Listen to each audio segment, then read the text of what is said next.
내가 여호와로 말미암아 크게 기뻐하며 내 영혼이 나의 하나님으로 말미암아 즐거워하리니 이는 그가 구원의 옷을 내게 입히시며 공의의 겉옷을 내게 더하시니 신랑이 사모를 쓰며 신부가 자기 보석으로 단정함 갖게 하셨음이라.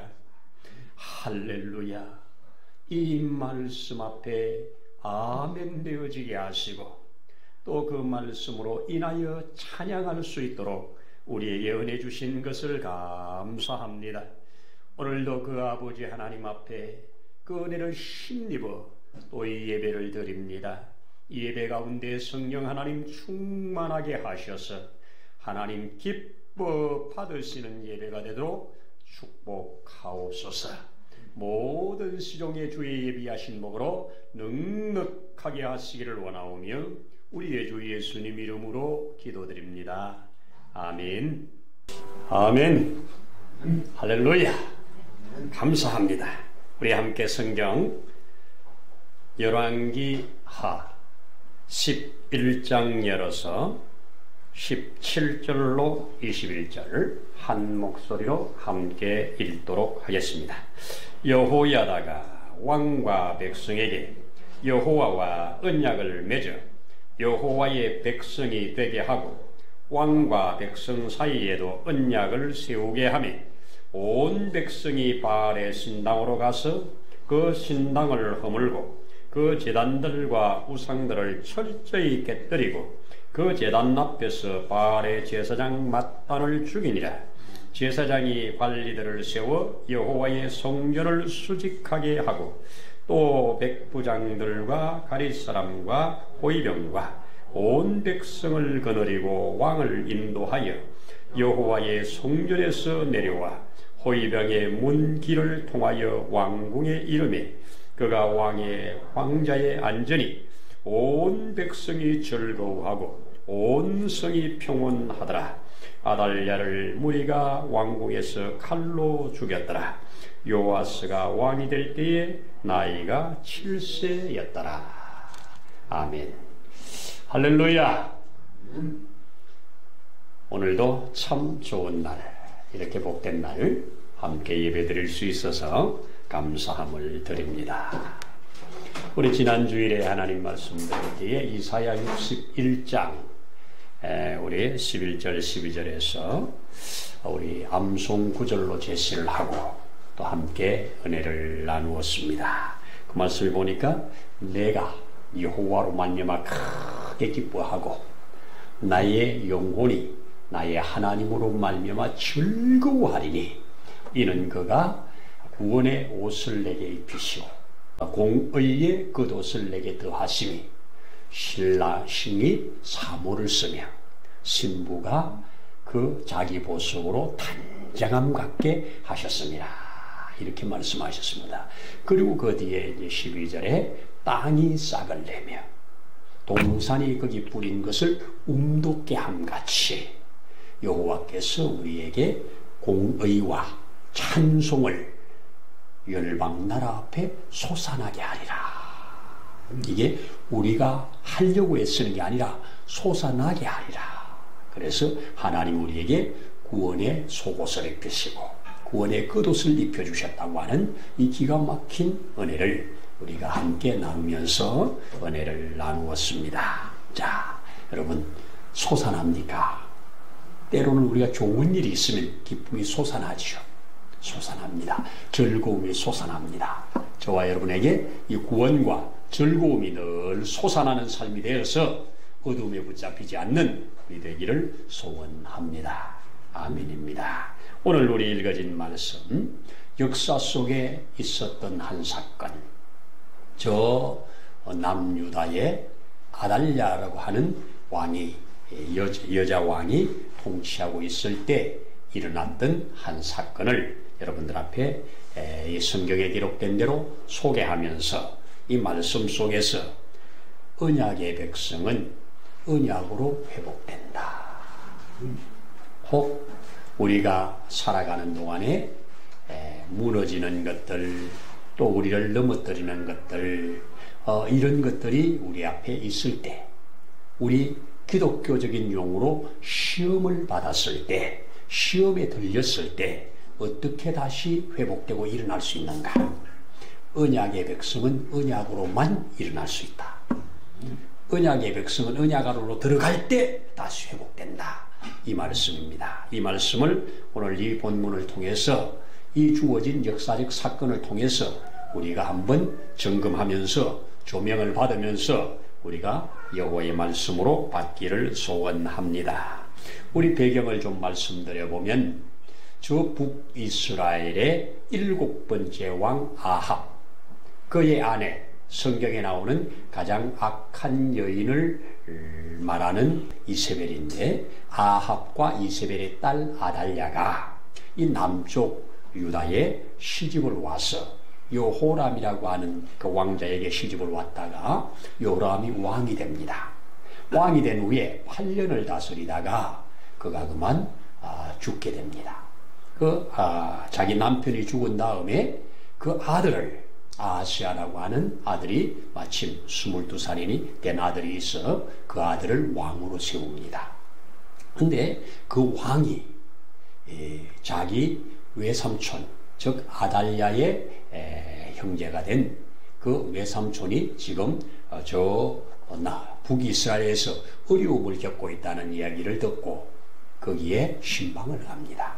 나라를 방문을 하는 거지요. 남쪽 나라에서 북한을 가듯이 그 북쪽 나라의 외삼촌이 그 나라의 왕인데 방문을 했는데, 마침 그때 하나님께서 저 에후라는 사람을 들어가지고 그 아합의 가문을 청소를 하고 있을 때입니다. 반역을 일으켜가지고. 그래서 그의 왕이 죽임을 당하는 그런 위기가 있었는데, 그때 이 남쪽의 아하시아가, 즉 아달랴의 아들이 방문을 했다가 제가 누구냐 했더니 남쪽에서 올라온 아하시아 왕입니다 하니까 그를 죽이라. 그리고 그를 따라온 자들도 함께 죽이라. 이렇게 해가지고 떼죽음을 당하게 됩니다. 40명이 넘는 일행들이 한꺼번에 떼죽음을 당하지요. 자, 이 소식을 어머니가 듣고 그도 엄청난 화를 가지고 자기가 할 수 있는 것을 하는데, 뭘 하느냐? 다윗의 씨, 여호와의 언약의 씨를 진멸하는 일을 합니다. 칼을 들어서 싹 다 죽이는 끔찍한 일을 하죠. 다 자기 가족들인데. 그렇게 다 죽이는 중에 그 핏덩이 하나, 어린아이 하나를 그의 고모가 이 여호세바라고 하는 여자가 안고 도망을 갔어. 그 자기 남편이 제사장인데 제사장에게 이 아이를 주어서 성전에서 숨겨서 6년을 키우게 됩니다. 그러니까 씨가 다 진멸되지 않고 오직 하나가 남았는데, 그 씨가 오늘 이 아들입니다. 자, 이 아들이 이제 6년을 거기서 지난 다음에 7년째가 되었을 때, 그 아달랴가 이제 왕이 되어서 7년째가 되었을 때 드디어 이 제사장이 일을 냅니다. 그 일이 바로 이제 그 아달랴를 숙청하는 일입니다. 아달랴를 끌어내려 죽이는 일이었습니다. 그 왕을 죽이는 거죠. 자, 이때 그가 왕을 죽이면서 바로 숨겨두었던 그 아이를, 이 요아스라고 하는 이 아이를 왕으로 세우는 이 일이 바로 오늘 본문의 배경입니다. 이 아이를 왕으로 세우면서 그가 했던 일, 오늘 성경에서 뭐라고 우리 읽은 성경에 기록하느냐? 여호야다가, 이 사람이 제사장이거든요. 왕과 백성에게, 왕과 백성이 하나 되게 해서, 어리지만 왕과 백성이 하나 되게 해서 여호와와 언약을 다시 맺게 합니다. 자, 왕과 백성이 하나 되어서 언약을 맺습니다. 그리고 왕과 백성이 또 언약을 맺게 합니다. 이래서 두 번의 언약을 맺게 하는데, 온 이스라엘 백성들이 왕과 함께 여호와의 언약에 다시 접속하는 순간입니다. 두 번째는 왕과 백성이 언약으로 다시 세워지는 순간입니다. 자, 이렇게 하는데, 이렇게 하는 과정 속에 이 언약을 맺고 나서 이제 왕과 백성이 제일 먼저 한 일이 바로 바알을 청소하는 일이었습니다. 자, 북이스라엘은 아합이 하나님의 나라를 바알 나라로 바꿔버렸습니다. 국교를 바꿔버렸어요. 참 무서운 거죠. 하나님의 나라를 바알 나라로 바꿔버렸습니다. 그런데 이 영향력이 지금 남쪽으로 내려와서 남쪽도 여호와의 신앙을 버리고, 오늘 우리 앞부분에 보면 이 아하시아가, 아까 북쪽에 가서 죽임당한 그 아하시아가 바알을 따랐다. 그 아합의 길을 따라서 바알을 섬겼다. 그래서 하나님 앞에 악을 행하였다. 이렇게 알려줍니다. 자, 이 자가 북쪽에서 죽임을 당했을 때 이 아달랴, 어머니 된 아달랴는 그 바알 왕국을 만들려고, 남쪽 유다도 바알 왕국을 만들려고 하나님의 언약의 씨를 싹 청소를 해버린 겁니다. 끔찍한 일이죠.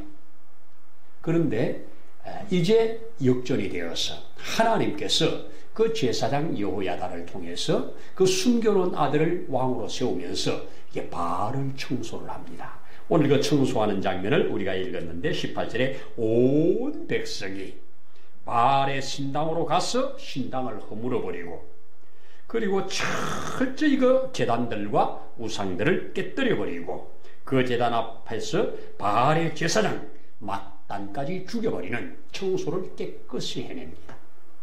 이렇게 청소를 하고 그동안에 방치되었던, 회파되었던 성전을 수직하게 하였더라. 성전을 다시 회복하는 이런 일을 하게 됩니다. 자, 이런 일을 하면서 여기에 이제 백부장과 가리 사람들과 또 호위병과 온 백성을 거느리고 왕을 인도하매 여호와의 성전에서 내려와 호위병과 문기를 도하여 왕국에 이르매 그가 왕의 왕좌에 앉았다. 이렇게 말씀합니다. 드디어 어린 7살짜리가 왕이 된 순간입니다. 그런데 이 때를 가리켜 오늘 성경은 온 백성이 즐거워했다. 그리고 온 성이 평온했다. 우리가 바라는 거죠. 온 백성이 즐거워하고 온 마을마다 평온이 일어난다면 얼마나 좋은 나라입니까? 하나님의 언약 안에 들어가니까 바알 왕국을 깨뜨리고 다시 하나님의 주신 언약 안에 들어가니까 하나님께서 저들에게 평온을 주시고 또 저들에게 온 백성이 함께 즐거워하는 이 복을 주셨다. 자, 이런 말씀을 가지고 오늘 우리 시대로 한번 끌어와 보면 하나님의 말씀 안에 들어가면 하나님이 그 말씀대로 축복하신다. 축복의 증거가 뭐냐? 기쁨과 즐거움이다. 그리고 평안이다. 우리 모두가 원하는 거지요. 내 개인의 평안, 가정의 평안, 개인의 즐거움, 가정의 즐거움, 교회의 즐거움, 나라의 즐거움, 모두가 원하는 거지요. 모두가 원하지만 모두가 그렇지 않아요. 여러분, 적어도 저와 여러분들은 하나님의 말씀을 회복함으로, 하나님의 말씀이 이 속에서 자람으로 즐거움이 있고 평안이 있고 기쁨이 있는 삶을 살라고 이런 말씀을 나는 주셨다고 믿습니다. 그렇습니다. 그렇게 되기를 소원합니다. 저는 이 말씀을 묵상하면서 우리가 꼭 붙잡고 가야 하는 것이 여호와의 언약의 말씀이다. 우리의 생명줄은 언약의 말씀이다. 아멘입니까? 하나님의 언약의 말씀을 붙들어야 삽니다. 왜? 우리는 언약 백성이기 때문에. 왜? 우리는 여호와의 언약으로 구원받은 거잖아요. 내가 사모해서 받은 게 아니고 내가 강구해서 받은 게 아니고 그의 언약의 말씀으로 우리가 구원을 받았어요. 그럼 그 언약의 말씀이 이제 우리의 생명줄이 되어서 우리가 이것 굳게 붙잡아야 됩니다. 때로는 우리의 삶 속에 이것을 놓을 때가 있어요. 놓았다면 이걸 놓음으로 어려움을 당하면 얼른 돌이켜서 이 언약 안으로 들어가는 것, 이게 믿음이고 지혜입니다. 이스라엘 백성들이 시작이 하나님의 언약으로 시작했습니다. 저 에덴의 상실은 언약의 상실이죠. 그 에덴의 축복은 언약의 축복이잖아요. 그런데 그 에덴에서 하나님의 언약을 깨뜨리니까 그가 에덴에서 쫓겨남으로 에덴을 상실했습니다. 이스라엘 백성들이 이제 바벨론의 포로가 되어서 그렇게 70년 동안 괴로움을 당한 것은 하나님의 언약을 버렸기 때문이죠. 그래서 이런 고통을 주는 것, 어려움을 주는 것, 포로가 되게 하는 것은 다시 여호와의 백성들로 언약에 들어오게 하심입니다. 그래서 우리가 고난을 당하는 것, 어려움을 당하는 걸 통해서 다시 여호와의 언약 안으로 들어오면 축복입니다. 그래서 우리가 고난당하는 것은 값을 지불하는 건데 그 값을 지불한 만큼 다시 여호와의 언약으로 돌아오면 축복입니다. 그런 이 말씀을 묵상하면서 또 준비하면서 오늘날 이 시대에 대한민국의 역사, 대한민국을 하나님이 축복하신 역사를 묵상을 합니다. 그리고 북한의 실상을 바라봅니다. 자, 우리 처음 대한민국에 기독교의 복음이 들어올 때 그때는 우리가 남북이 갈라지지 않았을 때입니다. 조선시대 말기에 복음이 들어왔습니다. 그 복음이 들어와서 이제 그 복음이 평양에 먼저 꽃을 피웁니다. 평양이 큰 붕을 일으키잖아요. 그런데 잠시 후에 일제에 우리가 먹히게 되는 이런 어려움 속에 기독교인들은 나름대로 신앙생활을 하면서 교회는 부흥을 했습니다. 그렇게 신사참배로 매몰차게 죽이고 가두었지만 그럼에도 기독교의 불씨는 꺼지지 않았고 이 복음을 가진 자들이 점점 복음이 확산되었습니다. 그들의 기도와 함께 하나님의 역사로 대한민국은 해방을 받았습니다. 1945년 해방된 이후에 남쪽, 북쪽이 나누어져서 다스리게 되지요. 북쪽은 소련을 중심한 김일성, 남쪽은 이승만을 중심한 미국의 도움을 받아 이렇게 두 체제가 갑니다. 그런데 남쪽의 이승만 우리 대통령은 크리스찬입니다. 그가 나중에 장로님이라고 그러지 않습니까? 크리스찬입니다. 북한의 김일성은 철저한 공산주의자로 무신론을 국시로 하는 공산주의자입니다. 그래서 하나님을 믿는 사람들을 다 숙청을 하고 하나님의 교회를 다 무너뜨려버리고 교회를 남겨두지 않았습니다. 그리고 이제는 내가 하나님이다. 내가 아버지다. 나를 섬겨라. 내가 너희를 먹이리라. 그렇게 말하면서 스스로 아버지가 되고 스스로 하나님이 된 나라입니다. 이렇게 출발을 합니다. 그런데 우리 대한민국은 그런 이후에 또 6.25도 만나고 참 어려움을 겪었지만 이 6.25가 이제 끝나고 이 미국에다가 우리 이승만 대통령이 우리는 너희도 하나님을 믿는 나라고 우리도 하나님을 믿는 나라다. 하나님을 믿는 형제를 도우지 않으면 누가 돕겠느냐? 우리를 도와라. 우리를 도와라. 어떻게 도울 거냐? 우리 스스로 일어날 때까지 도와라. 스스로 일어나서 너희가 가지고 있는 민주주의를 이 나라에서 샘플이 되도록 우리를 도와라. 민주주의의 샘플 나라를 이 아시아에 너희가 만들어달라. 도와달라. 그러면 우리 할 수 있다. 도와달라. 잘할 때까지. 그리고 이 나라가 기독교 복음을 받은 나라로서의 샘플적인 나라가 되게 해라.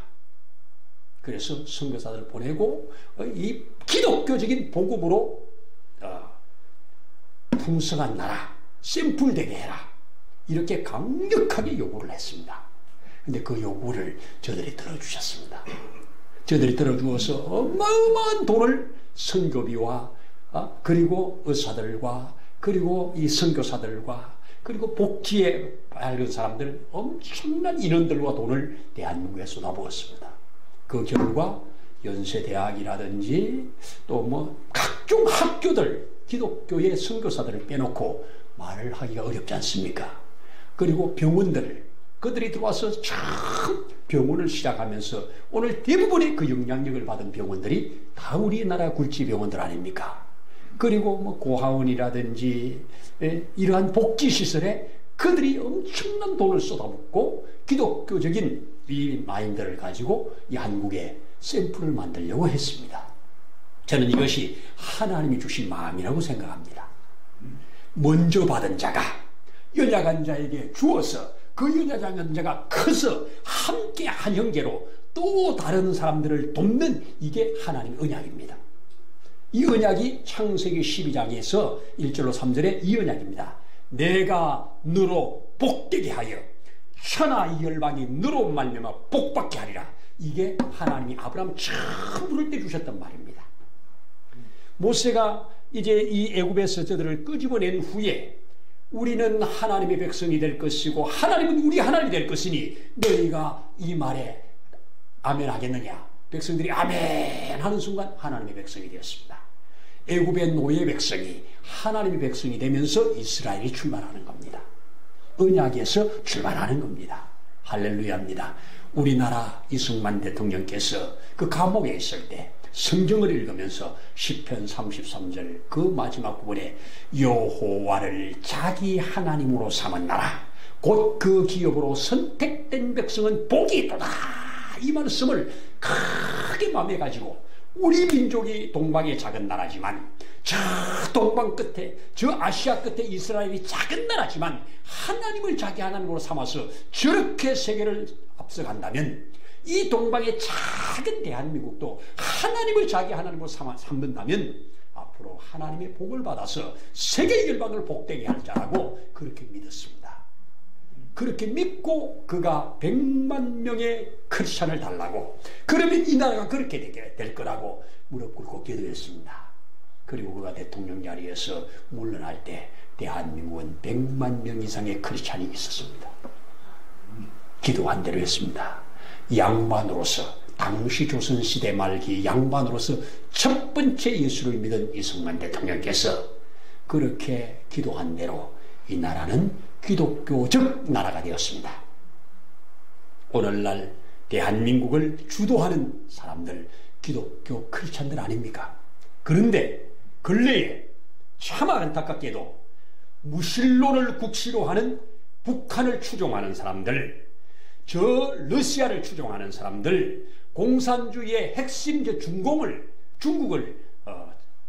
추앙하는 사람들, 소위 말하는 주사파, 이것들이 나라를 잡음으로 이것들이 나라의 주류가 돼가지고 오늘 기독교가 이렇게 약하게 되는데 여기에 우리 기독교가 정신 차려야 합니다. 신라가 부강한 것 불교 때문이었습니다.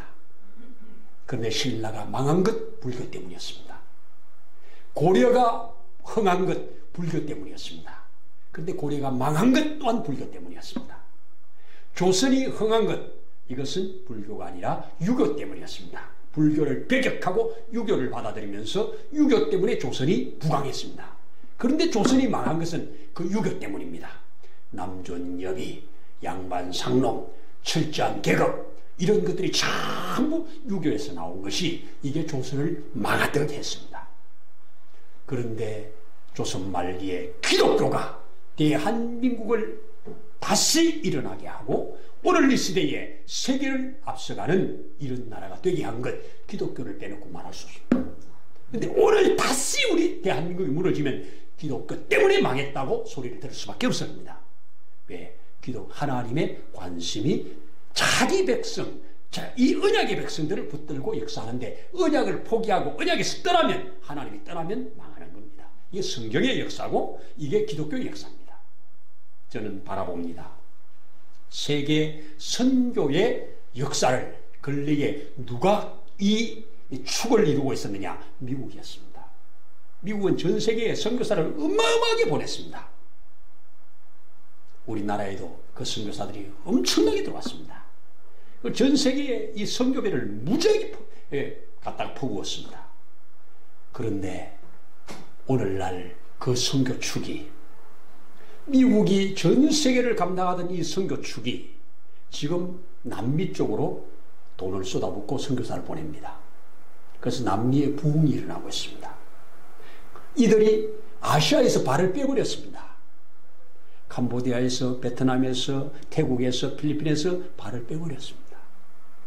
그 순간 하나님은 대한민국에 주신 축복으로 다시 아시아권의 선교를 맡겼습니다. 몽골 선교도 대한민국이 주도하고 있습니다. 베트남 선교도 대한민국이 주도하고 있습니다. 캄보디아도 대한민국이 주도하고 있습니다. 태국 선교 대한민국이 주도하고 있습니다. 필리핀 선교 대한민국 선교사들 빠지면 무너집니다. 대한민국이 작지만 아시아 선교를 담당하는 축으로 하나님이 사용하고 있습니다. 이 축이 무너지면 이 세상 소망이 없습니다. 그래서 하나님은 우리 대한민국에 무너진 신앙을 다시 세워야 하는데 대한민국이 마지막 보류예요. 뭔 보류냐? 하나님의 말씀, 창조 질서대로 세워지는 겁니다. 그런데 이 주사파들은 동성애를 가지고 이걸 합법화시키려고 하고 하나님은 이 종교의 아편이라고 몰아내고 과학적으로 신은 없다고 그러면서 기독교를 공격하고 인권위원장으로 청문회에 나온 우리 안창호 장로님에게 성경적 가치관이 우리 대한민국의 헌법 가치관 위에 있기 때문에 당신은 인권위원장이 합법하지 않다 이렇게 거부를 시키는 공개적으로 이렇게 말하는 이런 시대에 살고 있습니다. 여러분 대부분의 좋은 법은 다 성경에서 나왔습니다. 미국의 법이 성경에서 나왔습니다. 대한민국의 법도 대부분 성경입니다. 여러분 성경에 위배되는 법은 역천자는 망하는 게 성경입니다. 순천자가 흥하는 건 하나님의 뜻입니다.